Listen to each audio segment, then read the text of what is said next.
মাছবিলাক মৰি আছে। যোৱা 31 তাৰিখে ৰাতিপুৱা সন্ধ্যা সময়ত মই পথাৰত গৈছিলোঁ 3টা বজাত। তেনেকুৱা ফিচাৰী ভাল আছে। যেতিয়া মই আহিছোঁ সন্ধ্যা 5টা, 5:30 ভিতৰৰ পৰা 6টা, তাৰপিছত মই আহোঁতে দেখিছোঁ ফিচাৰীত কিবা তিনিওটা হাত তাত খোচালি আছে। পিছত মই কৈছোঁ এনেকুৱা পানী হাত পাত দি আছে বা লেট্ৰিন আছে, লেট্ৰিনত পানী উঠাব গৈ আছে। পাছত তো মই গুচি আহিলোঁ। মোৰ আধা সময় আছিল, উপবাস আছোঁ, কীৰ্তন কৰি ঘুমালোঁ।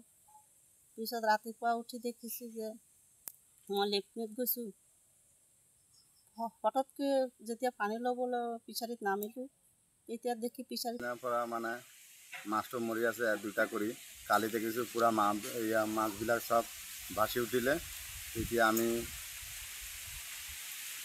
যেতিয়া উঠিলে তেতিয়া আমি কৈছিলোঁ কি কৰা যায় এইটো। তেতিয়া আমি গাঁৱৰ মানুহে 2জন মাতিছোঁ, মাতি আনি আমি মাছবিলাক উঠালোঁ। উঠানোৰ পিছত মাছৰ গণ ওলাই আছে। আৰু আমাৰ মাইকীয়ে এইটো মানে গোটৰ পৰা টকা লৈছিলে 70,000 টকা। গতবাৰ সেইটো টকা দি মানে মাছটো ফলাইছিলে। আৰু আমাৰ এইটো মাছটো মৰি গ'ল। এতিয়া মৰি পচি গেলি গ'ল। এতিয়া আমি কেছটো দিছোঁ লংকা থানাত। আর আমার সুবিচারটো লাগে। আমার মাছটো এনেকা মারি আছে, হাঁহও মারি আছে। গত বছরে এনেকা টাইমত মোর হাঁহও মারিছে। আপোনালোকৰ ক্ষয়ক্ষতি কিমান হৈছে? আমাৰ তো ধৰক এতিয়া 70,000 টাকাৰ মাছে মৰিলে। কাৰোবাৰ ওপৰত সন্দেহ হৈছে নেকি? সন্দেহ হিসাবে তো আমি সন্দেহ হয়েছে এজাহাৰ দিছিলে? এজাত দিছোঁ। কাৰ নামত দিছিলে?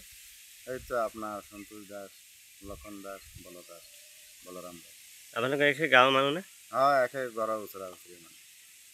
এতিয়া আপুনি কি বিচাৰে?